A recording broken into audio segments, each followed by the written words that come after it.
meron tayong babaihang perfume, syempre meron din tayong panlalaki, yung mga unisex o yung mga tibu-tibu dyan. Huy! Talaga, yung mga bisexual dyan, gusto maging fresh, you know. Di ba minsan, mula sa mood natin maging babae, gusto natin lang tayo, t-shirt tayo ng malaki, XL, double XL, tapos short na maikli, or parang 6 pocket, ganun. Lalaking-lalaki to. Pretty boy scents. So, meron tayo ditong 5 scents. So, ang gaganda nito kasi amoy lalaki talaga, amoy sugar daddy. Sugar daddy. Hi! Sinasabi ko sa'yo, te. Ito yung pinaka naubos na talaga sa akin, si Midas Touch.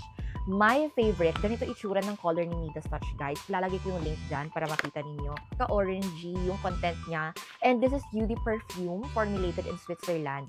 So, ang bango talaga. Ate, luhod. Hi! Sinasabi ko sa'yo, ganun ka-epektong Midas Touch na to. Pero guys, bestseller namin talaga sa lalaki is 2. Wala dito yung isang scent, pero ito yung papakita ko sa inyo, guys. The Chosen, tsaka si Rich Dad. Pero yung isa talaga na nag-order ngayon, si Pretty Boy. Si Pretty Boy talaga, ate, ganyan ang itsura niya, light blue siya.